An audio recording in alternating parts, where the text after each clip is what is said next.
आता मी बोलणार आणि तू ऐकायचं. तुझी हिम्मत कशी झाली माझ्या बुवांना धमकी द्यायची? अरे लग्न म्हणजे काय व्यवहार वाटला तुला? मुलगी म्हणजे काय वस्तू वाटली का तिची किंमत ठरवायला?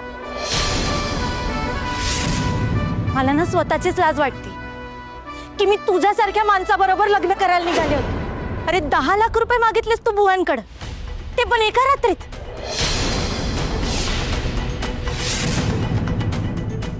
तुझी तरी लायकी का एवढे पैसे उभे करायचे, ते पण एका रात्रीत? तुझ्यासारख्या माणसांना स्वतःचं कर्तृत्व दाखवता येत नाही म्हणून ते बायकांचा आधार घेतात. आणि ती पण जर मुठीत नाही आली तर तिच्या चारित्र्यावरती शिंतोडे उडवतात, जसं तू माझ्यावर उडवलंस. अरे दुसरं येतं तरी काय तुम्हाला? पण मी पण राणी आहे, खचणारी नाही. तर संकट समोर आली तर पदर खोचून समोरच्याला त्याची लायकी दाखवणारी राणी.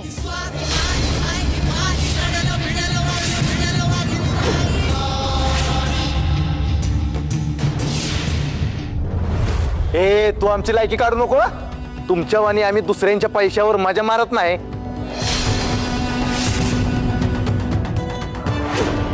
लगीन करायला खर्च झेपत नव्हता म्हणून महाडिकांना खर्च करायला लावला, आणि त्यांनी पण का खर्च केलाय ते कळतंय मला.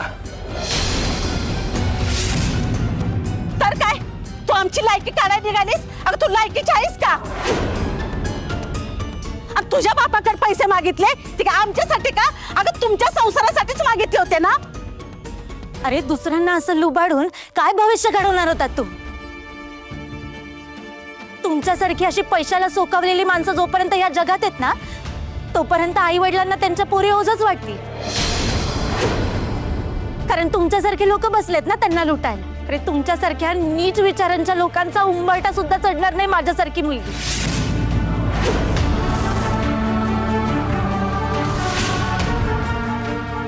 आणि मीच काय, कोणीच चढला नाही पाहिजे, तरच अक्कल येईल तुम्हाला.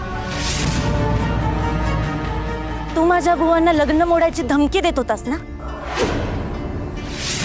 आता मीच हे लग्न मोडते, मीच हे लग्न मोडते, मीच हे लग्न मोडते.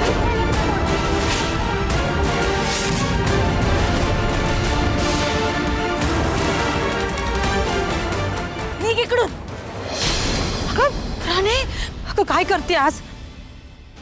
समधी लोक हसतील का आपल्यावर? असं नको करू बाई. बरोबर बोलतायत ह्या. राणी असं करू नकोस. हे बघ त्यांचे सगळे पैसे मी देते. मॅडम हा फक्त पैशाचा प्रश्न नाहीये, स्वाभिमानाचा आहे. आणि यांनी आता 10 लाख रुपये मागितले. पुढे संसार करताना अजून डिमांड वाढतील यात. यांना यांची लायकी आत्ताच दाखवली पाहिजे. त्यामुळं काही झालं तरी आता मी हे लग्न करणार नाही.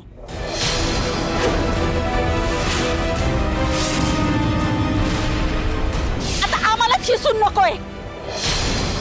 हे लगीन, हे लगीन, हे लगीन. नयन चल रे. हो वहिनी असं नका करू. ऐका ऐका ऐका, हे बघा बघा, तुम्ही रागावू नका, शांत व्हा बरं. प्रश्न पैशांचाच आहे ना. मी म्हणाले ना मी देते 10 लाख. मालती जरा थांबा. वहिनी नका असं करू. माझी लेक नादान आहे व तिचं नका मनावर घेऊ तुम्ही. हवाचा बांधला मांडव सोडून नका जाऊ, नका लगीन मोडू. भाईसाहेब तुम्ही तरी सांगा की हे सगळं तुमच्या लेकीला समजावून सांगा, कळलं ना? वाट सोड आमची.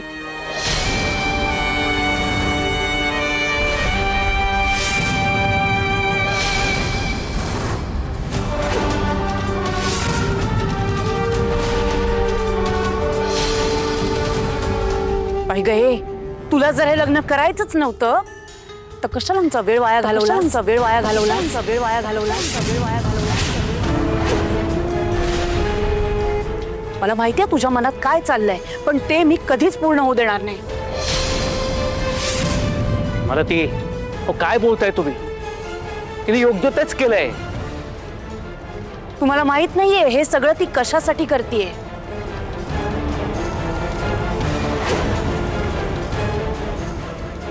खरं तर ना हिला आपल्या घरची राणी मावशी ए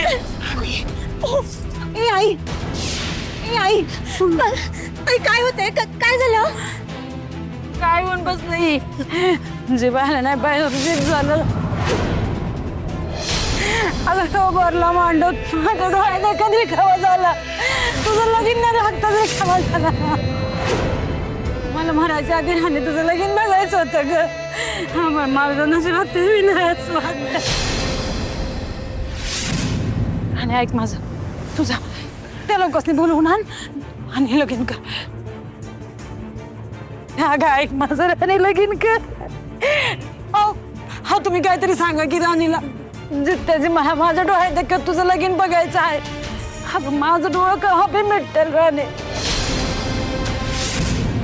तुम्ही मला वचन दिलं होतं, तुम्ही म्हणला होता मी राणीचं लगीन करतो म्हणून. अगं मी एक बाप एक नवरा म्हणून काय कामाचं नाही बघ, मला माफ कर. मांडवात लगीन फोडलेलं पोरीचं परत कधीच जुळत नाही ग. मला राणीचं लगीन न बघता नाही भरायचं. अजून काहीतरी करा ना. अगं ती सगळी माणसं निघून गेली, आता कसं होणार लगीन? कोण करणार आपल्या राणी बरोबर लगीन? मी हे लग्न करायला तयार आहे. लग्न करायला तयार आहे. लग्न करायला तयार आहे.